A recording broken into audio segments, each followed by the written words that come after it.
Every second, every day, I spend hoping we never. Alors c'est parti pour les macarons. Donc pour les coques de macarons, ce qu'on va faire, c'est qu'on va se mettre dans un premier temps le temps pour temps de côté. Les blancs d'œufs liquides, la première partie que l'on va venir mélanger avec notre temps pour temps.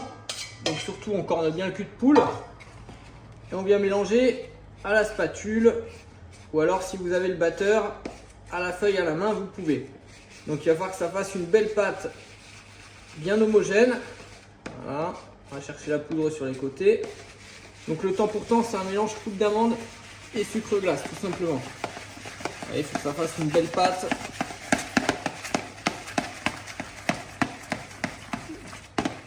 Comme ceci. Une fois que c'est fait, on va récupérer notre casserole de sucre pour faire la meringue italienne. On met bien à plat le sucre dans la casserole et on va légèrement l'humidifier avec l'eau. Hop. Une fois que c'est humidifié, on va porter notre sirop à 121 degrés. Et dans la cuve du batteur, dès qu'on sera à peu près à 110 degrés, dès que ça bout, vous pouvez le faire dès que ça bout, on commence à faire monter les blancs.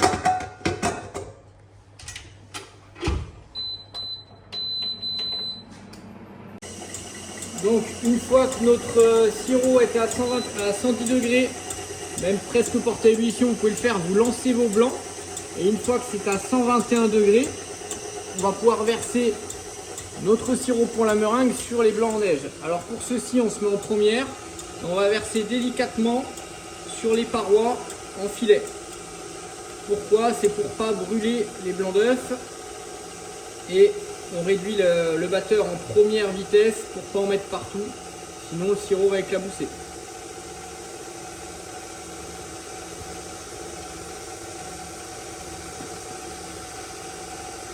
Une fois que le sirop est versé, on augmente la vitesse et on fait monter notre meringue. Alors la meringue est terminée, il faut qu'on ait un bec d'oiseau, comme ceci. Hop. Une fois que la meringue est terminée, on va pouvoir l'incorporer à notre temps pour temps avec les blancs liquides.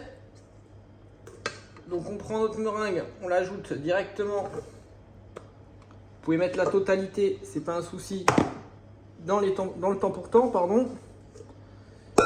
Et ensuite, on va l'incorporer délicatement. Ce geste-là s'appelle macaronner.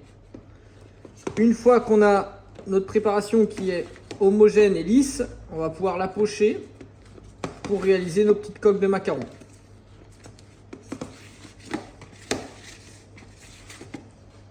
Alors pour le pochage, main droite pour mettre la pression, main gauche pour diriger. La poche bien droite et on va venir faire hop, des macarons de la taille d'une pièce de 2 €. On appuie, on arrête de mettre la pression, on vient couper net avec la poche et on laisse un petit espace, tout simplement. On vient en quinconce, comme ceci.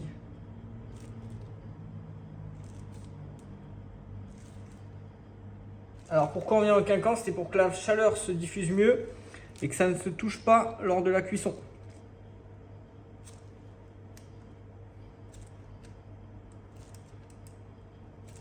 Une fois qu'on a fini toute notre plaque, on va venir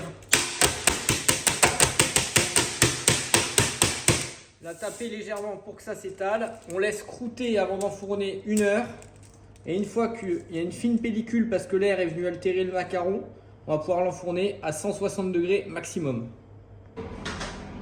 Une fois que les macarons sont croûtés, on va pouvoir les enfourner à 160 degrés maximum. Hop. Le fait d'enfourner les macarons à 160, ça évite qu'ils craquent.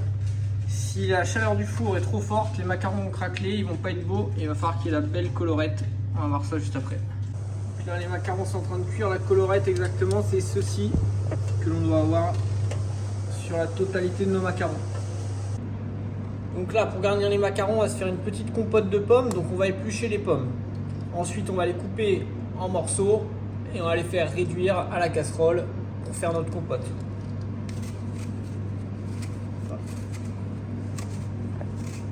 Plus c'est coupé en petits morceaux, plus ça va aller vite pour la compote et plus ce sera simple. On peut faire des lamelles comme si on faisait des tartes aux pommes. On tourne dans l'autre sens, c'est pareil. Les doigts bien recourbés et ça évite de se couper.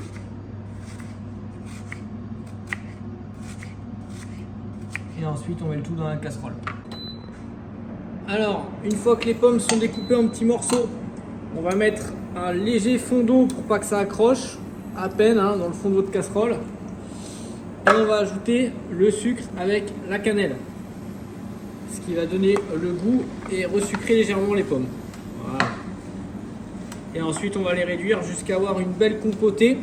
Tous les morceaux vont se casser. Si ça manque un peu, que vous avez un mixeur à la fin de la compote, vous pouvez remixer pour garnir plus facilement vos macarons. À savoir que c'est pas obligatoire puisque lorsqu'ils vont réduire, ça va bien se casser. Donc une fois que les coques de macarons sont cuites, ça se décolle tout seul, c'est bien lisse. On va les mettre deux par deux, on essaye de trouver la même taille et on se les prépare pour pouvoir les garnir et après n'avoir plus qu'à les refermer comme ceci.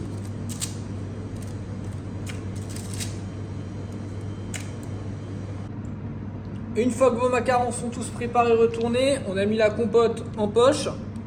On va pouvoir appuyer très légèrement et garnir nos macarons. Vous voyez, on met cette quantité-là, pas plus. On se les fait tous. Ce qu'il faut, le secret, c'est de bien faire réduire la compote pour pas qu'elle soit trop liquide. Voilà. Et une fois que c'est garni, on referme gentiment. On a des macarons à la pomme, cannelle, tout simplement. Et après vous les remettez au frais et il va falloir attendre logiquement 24 heures avant de les déguster que la coque remouille avec la compote de pommes et il ne vous reste plus qu'à vous régaler. Et voilà, on a des jolis petits macarons à la pomme, petite compote de pommes à la cannelle. Il ne vous reste plus qu'à déguster. Bon appétit et merci pour la confiance. À bientôt.